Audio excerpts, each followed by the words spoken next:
Avant le début de cette vidéo, je vous annonce rapidement la mise en place de mon podcast sur toutes les plateformes possibles et imaginables. Je vous invite donc à vous y abonner et à regarder mon dernier YouTube Short pour en savoir plus. Merci d'avance et bon visionnage.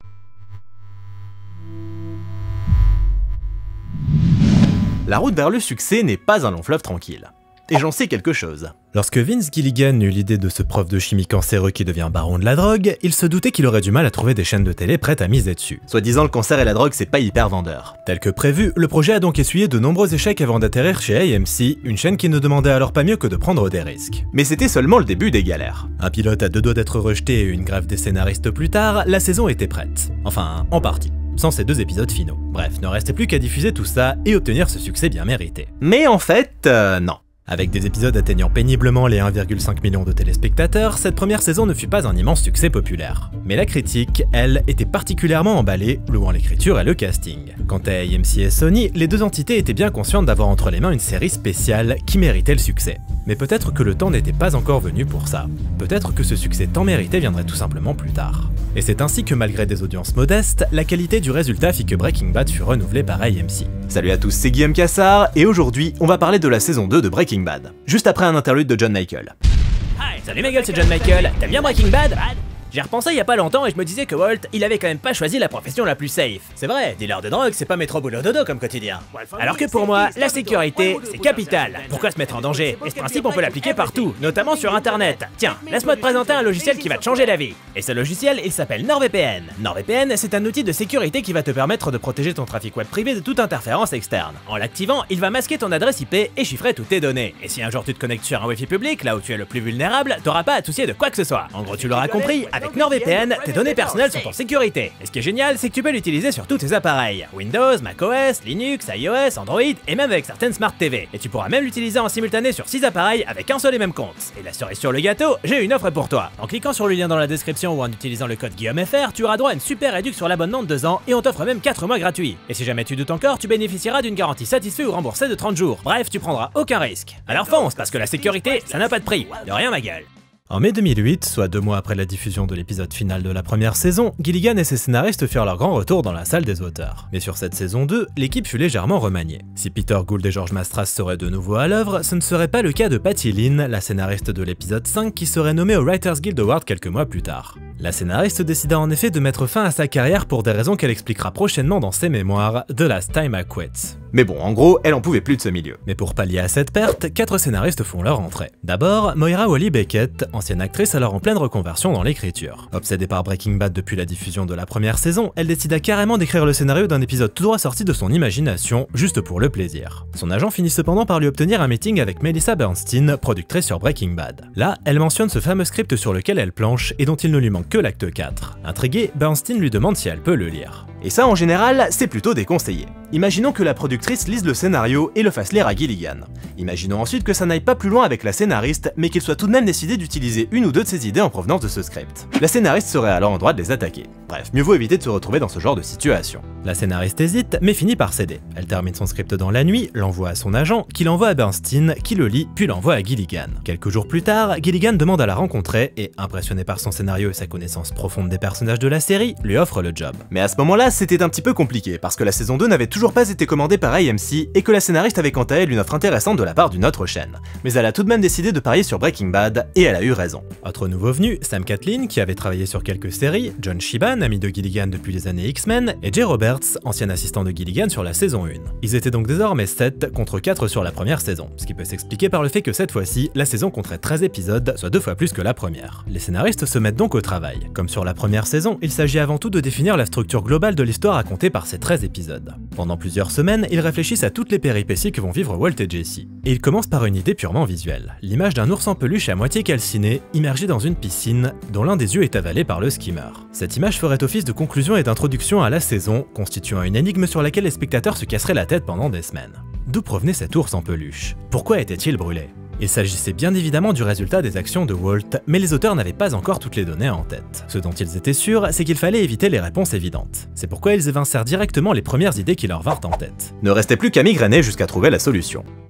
Lorsque la production de la deuxième saison fut lancée, Gilligan aurait pu choisir de recycler les idées qu'il avait en tête pour les fameux épisodes 8 et 9 jamais tournés de la première saison. Mais il n'en fit rien. car les choses seraient allées beaucoup trop loin et trop rapidement. Il décida donc de freiner des cas de fer. L'histoire prendrait son temps et évoluerait selon un rythme naturel sans tenter d'intégrer du spectaculaire au forceps. Le but étant que les séquences purement axées sur les personnages soient aussi impactantes sinon plus que les scènes les plus spectaculaires. Des moments plus calmes donc, mais tout aussi captivants, car surprenants et choquants. En ce qui concerne les séquences disons plus sensationnelles, bien souvent, les auteurs se rendent compte qu'ils ont besoin de plus de temps que prévu pour arriver à matérialiser leurs idées de façon satisfaisante. Pourquoi? Car il faut que les choses se fassent naturellement. Autrement dit, que les personnages soient véritablement prêts à accomplir telle ou telle action. Si ce n'est pas le cas, ils ne trichent pas. Par exemple, Walt est-il prêt à tuer de sang-froid? Voilà le genre de question qui occasionnera bon nombre de débats dans la salle des auteurs. Le challenge est donc de raconter l'histoire de la façon la plus lente possible, sans pour autant perdre l'intérêt des spectateurs en cours de route. Un parti pris qu'il aurait d'ailleurs été compliqué de suivre sur une autre chaîne, qui aurait probablement demandé un rythme plus soutenu. Une fois la structure globale établie, ils vont travailler de façon plus spécifique, épisode par épisode, scène après scène. Et pour ce faire, ils utilisent toujours le fameux tableau avec les cartes sur lesquelles sont écrites toutes les péripéties. Et c'est un travail éreintant. En moyenne, ils passent 10 à 12 heures par jour en salle des auteurs, 6 jours sur 7. Et chaque épisode nécessite 2 à 3 semaines de travail avant d'être validé par Gilligan. Après quoi l'un des auteurs part le rédiger dans son coin, pendant que les autres passent au suivant. Une mécanique bien huilée. Sauf que bien évidemment, tout ne se passe pas comme prévu. Au début du processus, ils s'étaient mis d'accord pour que Tuco Salamanca soit l'antagoniste principal de la saison. Mais c'était sans compter le planning chargé de Raymond Cruz sur la série The Closer et le fait que l'acteur, épuisé par ce rôle physiquement éreintant, ne tenait pas à interpréter ce personnage pendant encore 13 épisodes. Ils furent donc obligés de trouver une solution et surtout un remplaçant. Parce qu'une série sans méchant, bah c'est comme une série sans héros. Il manque un truc. Mais qui pourrait bien remplacer ce gros taré de Tuco Salamanca? Bon déjà, ils sont bien conscients du fait qu'ils ne pourraient pas faire mieux dans le genre lunatique violent au tempérament explosif. Ils décident donc de créer un personnage qui sera l'opposé total de Tuco, à savoir un businessman froid, méticuleux et brillant, Gustavo Fring. Qui a failli s'appeler Gustavo Frings. Autre retournement de situation, la maison d'Albuquerque qui sert de décor à l'habitation de Jesse est en passe d'être vendue et les nouveaux propriétaires comptent y faire de gros travaux pile au moment du tournage. Les auteurs doivent donc trouver une raison de faire déménager Jesse et tourner d'urgence les plans nécessitant ce lieu. Ainsi, même s'ils sont prévus pour l'épisode 4, ces plans seront tournés avant l'épisode 1. Et alors que la date de tournage approche, prévue pour juillet 2008, les choses commencent à se mettre en place du côté de l'équipe technique et du casting. Pour commencer, il faut trouver un nouveau directeur de la photographie, car Reinaldo Villalobos ne ferait pas son retour sur la saison 2. Gilligan demande donc conseil au réalisateur Adam Bernstein, qui avait mis en scène les épisodes 2 et 3 de la première saison et reviendrait sur la deuxième. Et pour la petite anecdote, il est marié à Jessica Hedge qui incarne Gretchen. Et c'est ainsi que Bernstein lui recommande un certain Michael Slovis, directeur photo sur Les Experts. Mais lorsque la productrice Karen Moore le contacte, il refuse la proposition. Il veut passer du temps avec sa famille à New York et n'est donc pas chaud à l'idée de s'engager sur un projet qui le fera voyager à Albuquerque plusieurs mois par an. Mais après avoir raccroché, sa femme le questionne. Et lorsqu'elle apprend qu'il vient de refuser Breaking Bad, elle le somme de rappeler immédiatement la productrice. Et c'est ainsi qu'après avoir vu les 7 épisodes de la saison 1, il accepte. Gilligan et lui se retrouvent donc pour discuter de l'aspect visuel de la série et le showrunner l'encourage à prendre des risques pour lui donner un look qui lui permette de se distinguer du reste des productions télévisuelles d'alors. Tout ce dont Slovis rêvait. Il discute également des couleurs et de la façon dont elles vont évoluer petit à petit. Il s'agit là d'une approche que Gilligan s'est vu souffler par Karen Moore au moment où il préparait le tournage du pilote et n'avait alors qu'une expérience très limitée de la réalisation. Le but, c'est que les couleurs elles-mêmes racontent une histoire. La costumière Kathleen de Toro travaillerait donc en étroite collaboration avec Gilligan pour décider d'une palette associée à chaque personnage et à mesure que les personnages évolueraient, la palette évoluerait aussi. Karen Moore, c'est donc une des très grandes figures de l'ombre de la série, car c'est également elle qui a convaincu Gilligan de venir tourner à Albuquerque. De son côté, Bryan Cranston est particulièrement enthousiaste à l'idée de retrouver ce personnage complexe qu'il a hâte de voir évoluer. Toujours aussi impliqué, il approche Gilligan pour lui demander de mettre en scène un épisode. Et ça, c'est le genre de demande que les showrunners craignent un peu, parce que bon, réaliser, c'est quand même un métier, mais dire non à un de ses acteurs principaux, c'est risquer de le vexer. Le truc, c'est que loin d'être un amateur, Cranston a pas mal d'expérience du métier, ayant un long métrage à son actif, ainsi que 7 épisodes de la série Malcolm.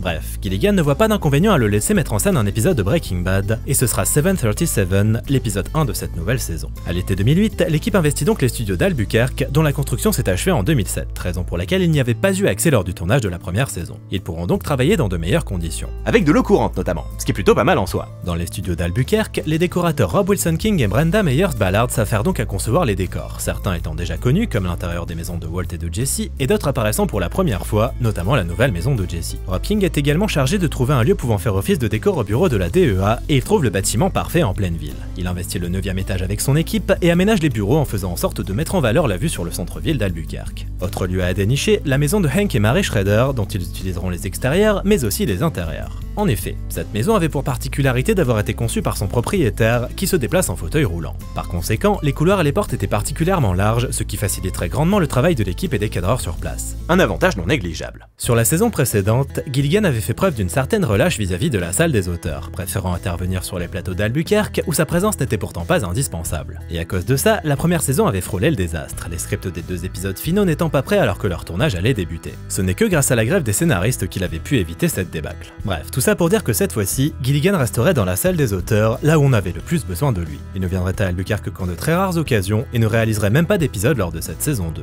Tu apprends de tes erreurs, c'est bien Vince. Le 15 juillet 2008, le tournage commence enfin. Et pour son premier jour en tant que metteur en scène, Cranston, qui n'est pas le dernier des rigolards, décide de venir déguisé en réalisateur allemand. Mais malgré cette blagounette qui fait bien marrer l'équipe, Cranston reste très professionnel. À vrai dire, de tous les réalisateurs qui avaient travaillé sur la série, il était le plus préparé, ne laissant rien au hasard. Enfin, sauf ses répliques. L'acteur est en effet tellement investi dans la réalisation qu'il en oublie carrément qu'il doit délivrer un long monologue lors d'une scène se déroulant dans la casse automobile, reprenant directement après la fin de la saison précédente. Casse automobile qui a d'ailleurs dû être réagencée à l'identique pour des questions de continuité. Lors de ces scènes, Raymond Cruz reprend le rôle de Tuco Salamanca, mais il n'a qu'une seule journée à leur accorder, étant toujours en plein tournage de la série The Closer. Ils vont donc devoir mettre en boîte toutes ces scènes le plus rapidement possible, et l'équipe s'arrangera pour tourner l'un des derniers plans de l'épisode, prenant place de nu avec le personnage à l'arrière de la voiture de Jesse dans un entrepôt au sein de la casse auto, espérant faire illusion une fois les plans montés. Raymond Cruz repart ensuite tourner The Closer et ne pourra revenir qu'un mois plus tard. Et ça, c'est un peu embêtant, car l'équipe a besoin de lui pour l'épisode 2. Le planning de tournage est donc complètement chamboulé. Après l'épisode 1, l'équipe enchaînerait sur les épisodes 3, 4 et 5, et l'épisode 2 serait tourné à la place de l'épisode 6. Qu'est-ce qu'on ferait pas pour Raymond Cruz, hein?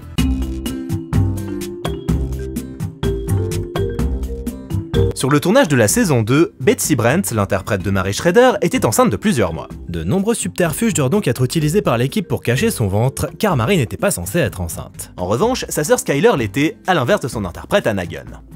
C'est jamais simple, hein? Ils purent cependant utiliser cette situation à leur avantage en utilisant Betsy Brent comme doublure ventre de Anna Gunn sur quelques plans. C'est ce qui s'appelle faire au mieux avec ce qu'on a.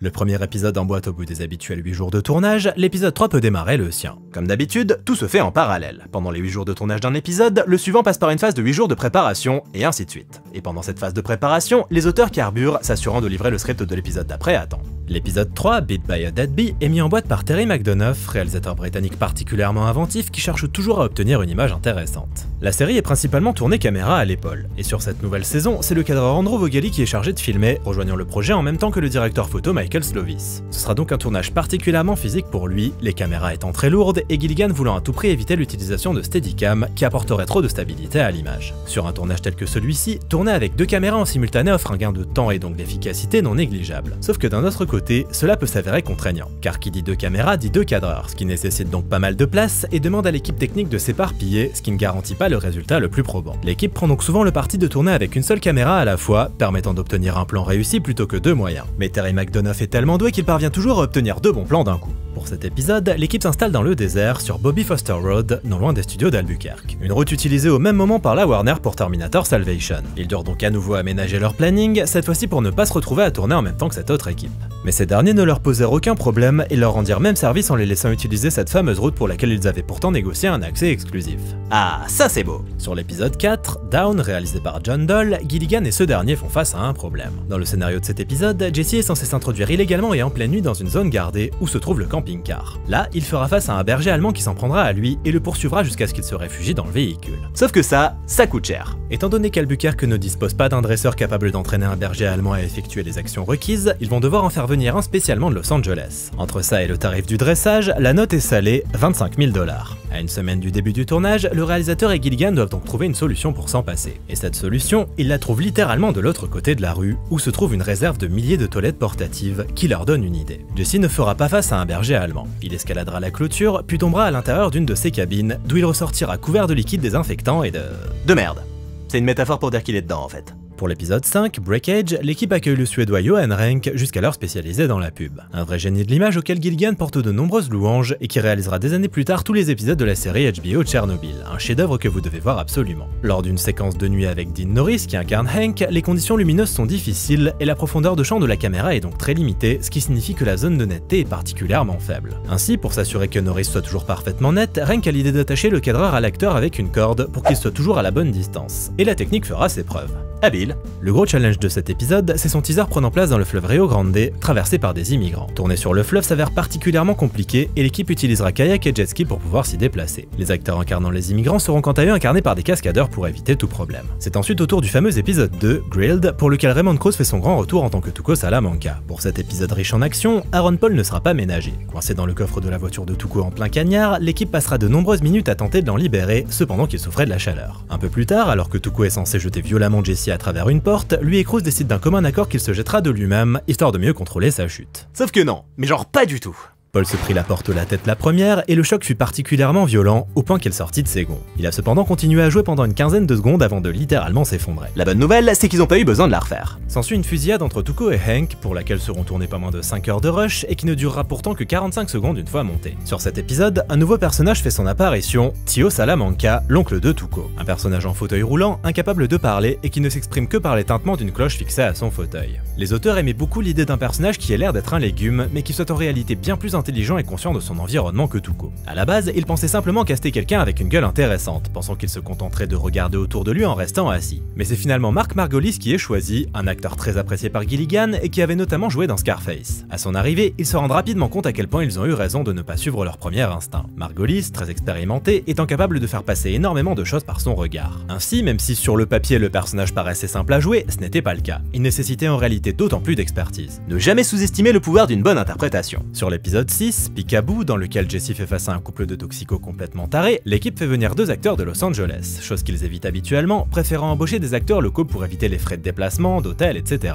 Mais pour ces rôles marquants, ils embauchent donc David Yuri et Dale Dickey dans les rôles de Spooge et sa femme. Des personnages ignobles pour lesquels ils passeront quelques heures en salle de maquillage sous les bons soins de Frida Valenzuela et Corey Welk, chargés de leur donner un look d'accro à la méthamphétamine avec le visage marqué et les dents pourries. Pour incarner leur jeune fils, 2 frères jumeaux sont engagés par la production, chaque enfant étant autorisé à travailler 3 heures par jour, ce qui offrait donc une latitude de 6 heures par jour à l'équipe pour tourner leurs scènes. Entre les prises, Aaron Paul s'implique énormément avec les enfants pour créer une véritable alchimie entre eux qui se ressentent à l'écran. Pour l'épisode suivant, intitulé Negro y Azul, les auteurs eurent l'idée d'intégrer une de leurs découvertes faites dans un article du LA Times, les narco-corridos. Les narco-corridos sont des groupes de musique propres à la frontière texaco-mexicaine, financés par les cartels pour chanter leurs louanges et leurs exploits héroïques face à la DEA. Lorsque les auteurs découvrent l'existence de ce genre musical, ils réalisent bien vite que cela correspond totalement à l'esprit de leur série et décident de l'y intégrer d'une manière ou d'une autre. Ils tombent finalement d'accord sur l'idée d'en faire un clip avec une chanson originale sur Heisenberg qui fera office de teaser sur l'épisode en question. Après de longues et tumultueuses recherches, ils finissent par tomber sur un groupe nommé Los Cuates de Sinaola et s'adjoignent les services de Pepe Garza, producteur et parolier spécialiste du genre. Gilligan écrit donc des paroles en anglais et Garza les traduit et les adapte pour qu'elles respectent les codes du genre. Par exemple, Gilligan avait fait de Heisenberg le héros de l'histoire. Mais ça ne passe pas. Le héros, c'est forcément le cartel mexicain. La chanson fut ensuite enregistrée en studio en seulement 3 heures malgré les difficultés rencontrées par le groupe pour prononcer le nom Heisenberg. Dans cet épisode 7, Hank part à El Paso pour y aider la branche locale de la DEA, et pour servir de décor à ses bureaux, ils utilisent tout simplement le même bâtiment qui fait office de décor à la DEA d'Albuquerque, qu'ils décorent différemment, notamment en modifiant les couleurs dominantes. À El Paso, Hank fait la connaissance d'un indique nommé Tortuga, incarné par un Danny Trejo en très grande forme, qui ne cesse de jurer, utilisant le fuck comme une virgule. Tant et si bien qu'on doit le rappeler à l'ordre, car AMC a interdit ce mot. En effet, la chaîne ayant trouvé les bips de censure de la saison 1 trop distrayants lors de sa diffusion télé, elle décide de changer les règles. Chaque épisode de Breaking Bad aurait donc droit à un maximum de 4 gros mots, non censurés donc, mais le fuck serait prohibé, là où dans la saison 1, ils avaient le droit à 2 fuck par épisode. Gilligan a néanmoins pu négocier un fuck you en fin d'épisode 6, car cette réplique était beaucoup trop importante dans le développement du personnage de Walt pour s'en passer. Bref, pour en revenir à Danny Trejo, il refait donc sa prise sans dire de fuck. Mais le grand morceau de bravoure de Tortuga, il a lieu en plein désert, lors de la fameuse scène où sa tête décapitée est retrouvée attachée à une tortue. Une idée que les auteurs ont eue en s'inspirant de la passion des cartels mexicains pour la décapitation. C'est convivial. Alors sur le papier c'est bien, mais en pratique, ça s'avère compliqué à tourner. Comment bien placer la fausse tête sur la tortue sans que, de 1, elle ne tombe, et de 2, elle ne lui fasse mal? Le superviseur des effets spéciaux Dennis Peterson fut donc chargé de trouver une solution et dégota une tortue de 31 kg à même d'effectuer les actions requises. En salle des auteurs, alors qu'ils viennent de tomber d'accord sur cette idée de tortue porteuse de tête, George Mastras s'enchaîne. Et ensuite, elle devrait exploser. Sur le coup, Gilligan trouve cette idée un poil excessive, mais il y réfléchit quelques instants et finit par la trouver excellente. Vous êtes des grands malades, les gars. Ainsi, après avoir trouvé la tortue adéquate, Dennis Peterson dut donc se charger de la partie explosion avec les cascadeurs. Sur l'épisode suivant, intitulé Better Call Saul, un nouveau personnage fait son apparition, l'avocat véreux de Walt et Jesse. Pour le nom du personnage, Gilligan pense à Saul Good, contraction de It's All Good, tout va bien. Mais Jay Roberts propose alors Saul Goodman, et ils tombent d'accord là-dessus. Une figure emblématique de l'univers Breaking Bad était née. Pour l'incarner, la femme de Peter Gould, auteur de l'épisode en question, lui soumet l'idée de Bob Odenkirk. Plutôt connu pour ses talents comiques, Odenkirk avait notamment officié comme auteur sur Saturday Night Live avant d'avoir sa propre émission sur HBO, Mr. Show, pour laquelle il a coécrit et joué dans de nombreux sketchs entre 95 et 98 et dont Gilligan et Gould étaient très fans. Il contacte donc Odenkirk et ce dernier accepte le rôle avant même d'avoir lu le script, la description du personnage suffisant à le convaincre. Faut dire aussi que pour Odenkirk, ça allait pas trop côté finance, donc ce rôle est un peu tombé à point nommé. S'il n'avait jamais vu la série, qui je le rappelle était loin d'être un phénomène, il chercha quand même à se renseigner. Et quand un de ses amis lui dit qu'il s'agissait tout simplement de la meilleure série diffusée alors, Odenkirk fut convaincu. Et la première chose qu'il mentionna à Gilligan, c'est le style capillaire de Saul, qu'il visualisait très clairement. Par contre, n'ayant pas vu la saison 1 et ne sachant pas vraiment à quoi s'attendre, il imaginait que son personnage mourrait très rapidement. Ah là là, il était tellement loin de savoir dans quoi il s'embarquait. Pour le bureau de Saul, Rob Wilson King conçoit un décor en accord total avec ce personnage outrancier, avec des colonnes en polystyrène, car c'est exactement le genre de matériau cheap que Saul utiliserait. En premier lieu, l'équipe va tourner le spot de pub que Saul Goodman diffuse à la télé pour promouvoir son cabinet. Ils auront d'ailleurs beaucoup de mal à obtenir le rendu cheap et moche recherché. Et si la première partie mettant en scène les clients de l'avocat est tournée en 30 minutes avec des acteurs locaux, le reste du spot, centré sur Saul lui-même, verra l'acteur partir en improvisation pendant 50 minutes, démontrant tout son talent comique et s'immergeant à fond dans ce rôle exubérant. Sauf que la déconne, ça va bien 5 minutes. Odenkirk s'avère en effet être un acteur passionné et extrêmement sérieux. Il répète énormément et son niveau de professionnalisme est indiscutable. Lors de ce premier épisode, il passera toute une nuit dans le désert à tourner une séquence d'importance aux côtés de Cranston et Paul, où Walt et Jesse deviennent officiellement les clients de Saul après l'avoir kidnappé. Sauf qu'entre les rafales de vent qui leur mettent du sable dans les yeux et le froid glacial, on ne peut pas dire que les acteurs aient passé un bon moment. À chaque prise, Cranston, qui pointait son flingue sur Odenkirk, faisait son possible pour ne pas trembler. Et lorsque le réalisateur criait couper, les acteurs fonçaient dans le camping-car pour se réchauffer et se retirer le sable qu'ils avaient dans les yeux et la bouche. Une nuit de travail comme on les aime. Sur Breaking Bad, le budget est serré, raison pour laquelle chaque opportunité de réaliser des économies est bonne à prendre, on a pu le constater avec l'épisode du berger allemand. Mais parfois, il faut carrément forcer le destin. Et dans ces cas-là, il y a ce que l'on appelle des épisodes bouteilles. Un épisode bouteille, c'est un épisode écrit pour se dérouler en huis clos avec le moins de personnages possible et que l'équipe pourra donc tourner rapidement et à bas coût. Bref, on se restreint pour faire des économies. Les auteurs décident donc d'écrire un épisode dans lequel Walt et Jesse se retrouvent coincés dans le désert, pensant en toute bonne foi que cela constituerait une prémisse parfaite pour un épisode bouteille. Sauf que pas du tout. 4 Days Out sera en réalité l'épisode le plus cher de la série depuis son pilote. Ouais, vous avez pas été bon sur ce coup-là. L'épisode est mis en scène par Michelle MacLaren, amie de Gilligan qui était productrice sur X-Files, série sur laquelle elle a débuté comme réalisatrice en signant un épisode écrit par ce dernier. A l'origine, MacLaren devait mettre en scène l'épisode 8 de la saison 1, mais la fameuse grève des scénaristes a tout annulé comme vous le savez. C'était donc l'occasion de rattraper ce rendez-vous manqué. Sur un épisode low cost donc. L'équipe tourne à l'aéroport d'Albuquerque, ce qui est pas forcément des plus abordables, puis dans le désert, et un studio pour les intérieurs du camping-car. Heureusement, pour les séquences prenant place dans le désert, il tourne à 10 minutes seulement des studios, ce qui facilite les trajets. Mais la logistique reste tout de même complexe. Malgré son budget serré, Breaking Bad est une des séries qui se tourne le plus en extérieur, que ce soit dans le désert ou dans les rues d'Albuquerque. Et il faut savoir que chaque fois que l'équipe part tourner en extérieur, cela coûte des dizaines de milliers de dollars, car il faut déplacer l'équipe, mais aussi tout l'équipement dans de gros camions. Ainsi, s'ils pensaient faire seulement 2 jours de tournage dans le désert, la réalité les rattrape bien vite, et les conditions compliquées, comprenant notamment tempête de sable, grosse chaleur et vent, fait qu'ils y resteront 4 jours en tout. Heureusement, l'équipe se donne à fond malgré les difficultés, acceptant même de refaire une dernière prise alors que la fin de journée venait d'être annoncée. Le premier assistant caméra avait en effet eu l'idée d'une réplique pour Jesse, que tout le monde trouvait particulièrement drôle.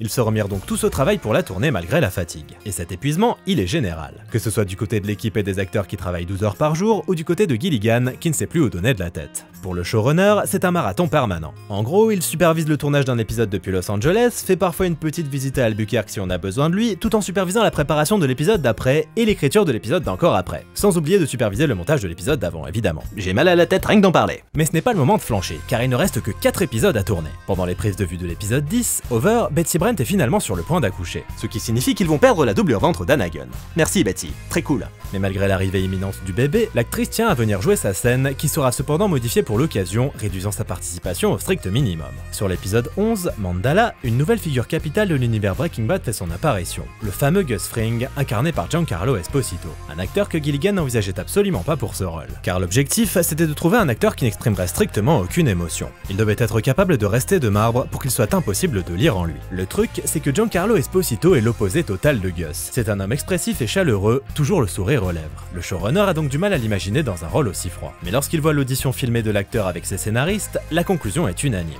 Il est parfait.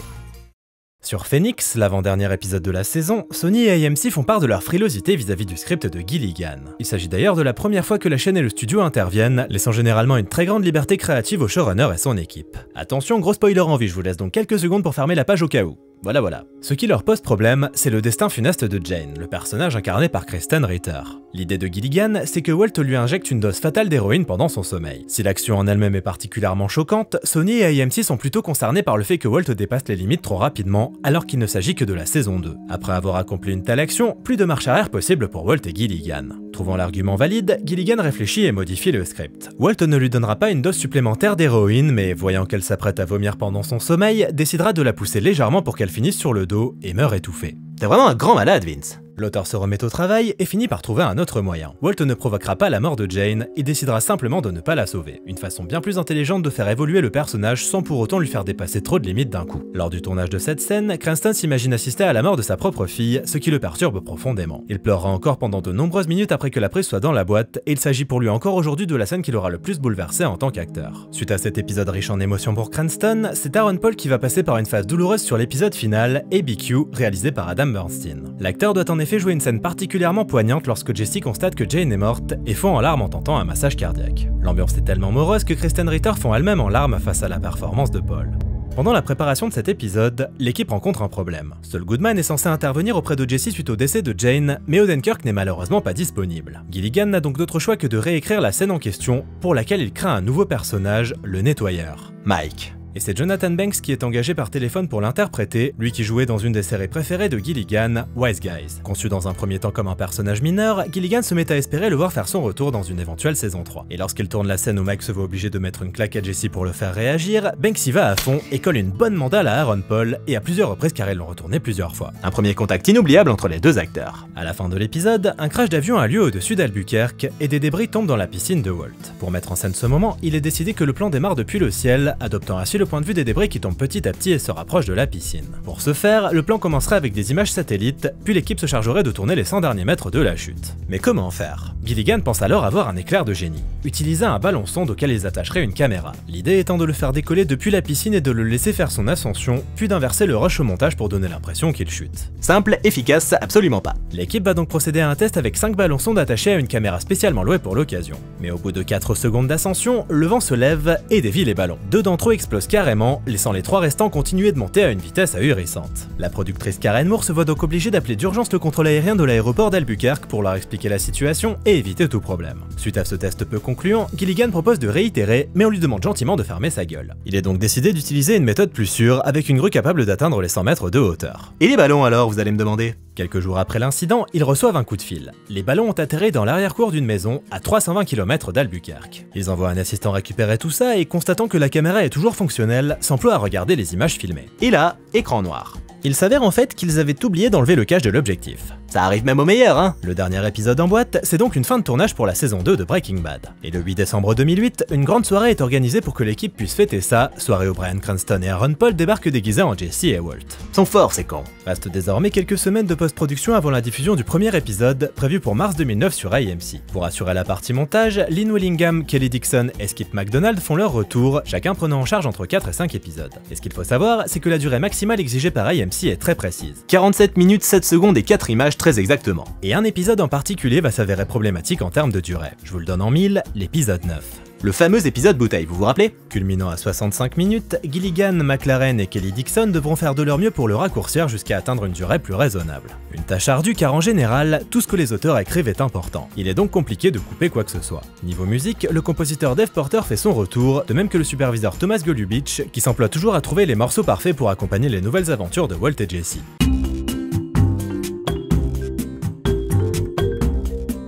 Lors de la scène où Skyler chante Joyeux anniversaire à Ted à la façon de Marilyn, Golubitch a dû acheter les droits de la chanson qui, tenez-vous bien, s'élevait à 20 000 $. Et c'est même pas pour passer un morceau préenregistré, hein, c'est pour que l'actrice chante le morceau. Heureusement, Golubitch a pu négocier un prix plus raisonnable, parce que 20 000 $, ça fait quand même beaucoup.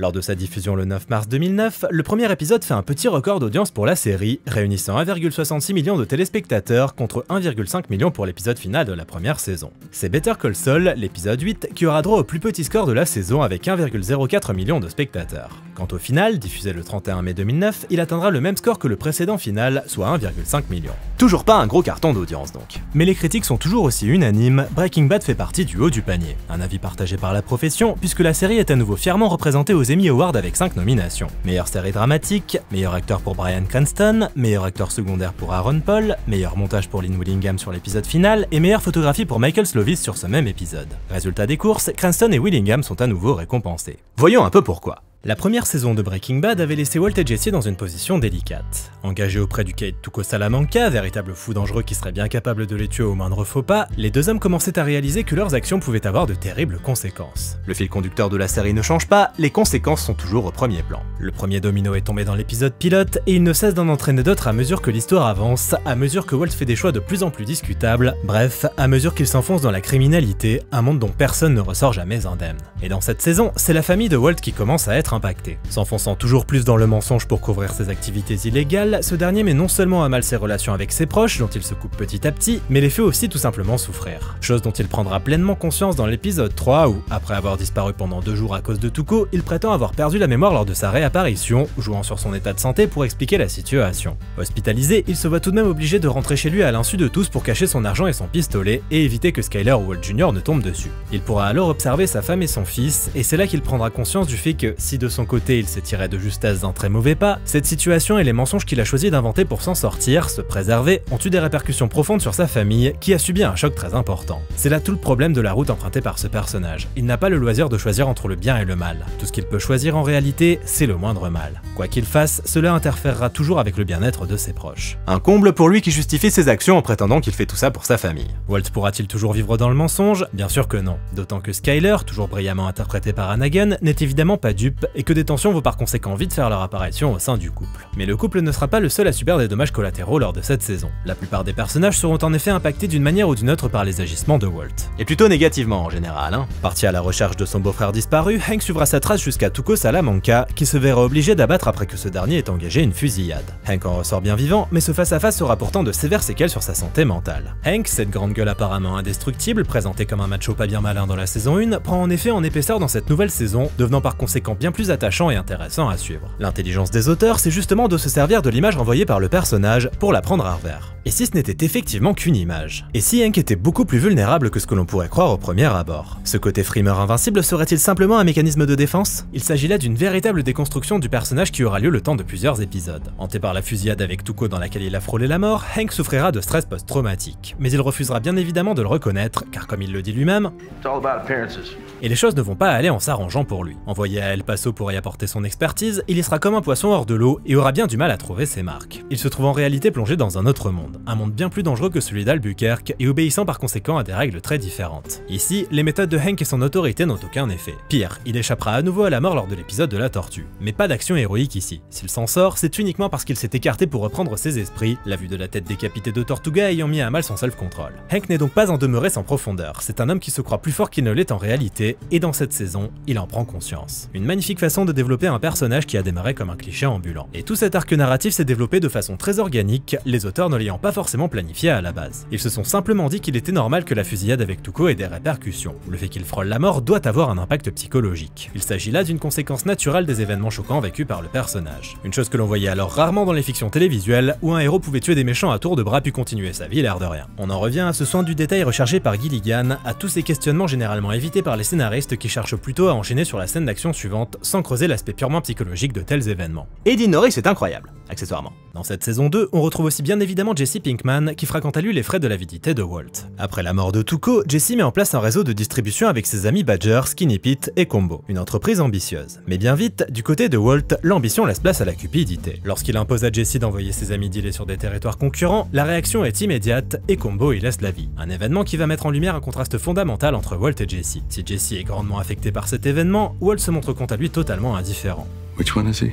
Si l'épisode pilote nous présentait un Jesse immature et insouciant, le personnage a, tout comme Hank, évolué dans le bon sens sous la plume des auteurs qui se sont chargés de lui apporter de plus en plus d'humanité au fur et à mesure des épisodes. Peekaboo, l'épisode où il fait face à Spooge et sa femme, en est d'ailleurs un bon exemple. Incité par Walt à prendre les choses en main après que le couple ait dépouillé Skinny Pete, Jesse tente de se la jouer Tuco, mais ses plans prennent une autre tournure lorsqu'un élément inattendu pointe le bout de son nez, un enfant. On nous dévoile alors une nouvelle facette du personnage, bienveillante et plus mature et responsable qu'on ne l'aurait cru au premier abord. Sa volonté de protéger l'enfant à tout prix prenant bien vite le pas sur sa mission vengeresse. Cet épisode est également l'occasion de montrer la réalité du monde de la drogue, une réalité dans laquelle Walt et Jesse ont leur part de responsabilité. Cette réalité, elle viendra frapper Jesse de plein fouet dans les derniers épisodes de la saison suite à la mort de son ami Combo. Accablé par cet événement dramatique, le personnage tombera dans une spirale infernale, ne trouvant refuge que dans la drogue. Une spirale infernale dans laquelle il entraînera malgré lui sa copine Jane, ancienne toxicomane pourtant sobre depuis plus d'1 an. Saluons d'ailleurs la performance de Kristen Ritter, parfaite dans ce rôle pourtant pas facile. Un personnage torturé, au premier abord assez introverti et cynique, mais bienveillante malgré tout. Malheureusement, sa rechute dans la consommation de drogue fera des ravages, dévoilant une facette de sa personnalité bien plus sombre et sans pitié. Et si ce personnage a son importance auprès de Jesse, qui en tombe éperdument amoureux, il est également capital pour le développement de Walt. Tout au long de cette saison, Walt laisse de plus en plus son alter ego maléfique Heisenberg prendre le dessus. On s'en rendra compte lors de son face-à-face avec Gretchen dans l'épisode 6, où Walt évacue toute sa frustration et sa colère sur son ancienne copine et associée, désormais coprésidente de la société qu'il avait lui-même cofondée. Mais si Walt se présente comme une victime mise à l'écart par elle et son mari Elliot, on apprend vite que c'est en réalité Walt lui-même qui est parti, et ce sans leur donner la moindre explication. Cette conversation nous permet donc d'apprendre que, loin de la victime qu'il prétend être, Walt est en réalité le seul instigateur de sa situation de vie médiocre. Il a fait un choix par le passé, dont il subit désormais les conséquences. Toujours elle. I feel so sorry for you, Walt. Fuck you. Le déni et les mensonges. Voilà ce à quoi Walt se raccroche constamment. Pourquoi Walt s'est-il lancé dans le trafic de meth? Par désespoir dans un premier temps. Puis on lui a offert une porte de sortie dans la saison 1, Gretchen et Elliot lui ayant proposé un poste et de payer les frais de son traitement. Mais il a refusé, prouvant ainsi que ce n'est pas le désespoir qui anime ses actes. Il s'agit de quelque chose de plus profond. Et puis, dans l'épisode 9, un revirement inattendu survient. Walt est en rémission. Pourtant, ce dernier n'accueille pas cette nouvelle avec le sourire, réagissant de façon totalement improbable. Lorsque l'espoir surgit soudainement, Walt est perdu. Il s'est lancé dans le trafic de meth car il savait que sa vie touchait à sa fin. Sauf qu'il s'est passé quelque chose qu'il n'avait pas vu venir, il y a pris goût. Mais qu'importe, il avait toujours l'excuse de la maladie pour rationaliser ses actes. Cependant, avec la nouvelle de sa rémission, il comprend qu'il ne peut plus se cacher derrière son cancer pour justifier cette entreprise. Cette rémission, elle l'oblige à faire face à ses mensonges et à son déni. Il tentera alors de réfréner cette partie de lui en se lançant dans divers travaux de rénovation de sa maison, une façon d'utiliser ses talents à bon escient. Mais il est désormais trop tard, il ne peut plus faire marche arrière. Qu'importe la rémission, qu'il le veuille ou non, il est Heisenberg. Et il le prouvera lorsqu'il tombera sur un concurrent potentiel en plein magasin de bricolage. Si dans un premier temps il lui donnera quelques tuyaux, en bon professeur qu'il est, Heisenberg reprendra vite le dessus pour protéger son business. Stay out of my territory.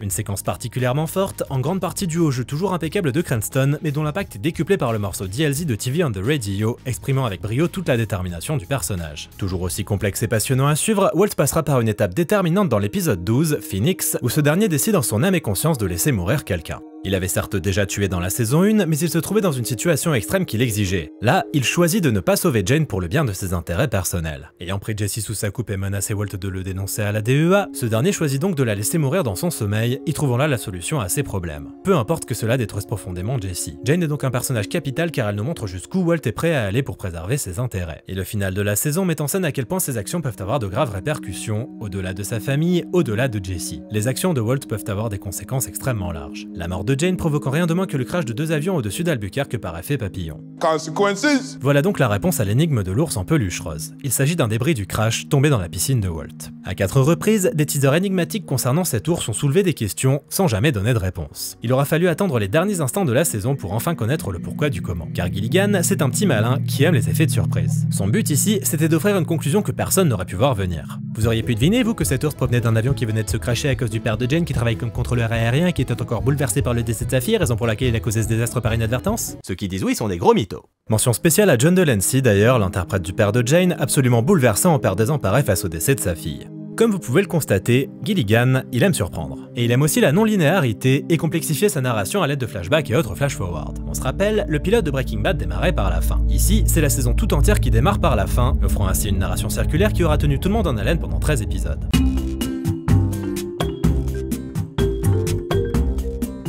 À chaque fois que l'ours en peluche apparaît dans un teaser, le titre de l'épisode en question donne un indice sur sa provenance. L'épisode 1 s'appelle 737, ce qui indique la somme d'argent que Walt veut récolter, mais pas que. Il y a ensuite l'épisode 4, Down, le 10, Over, puis le 13, ABQ. Assemblés, ces titres forment la phrase 737 Down Over ABQ. En français, 737 s'écrase sur Albuquerque. Révélant donc l'événement catastrophique qui clôture la saison.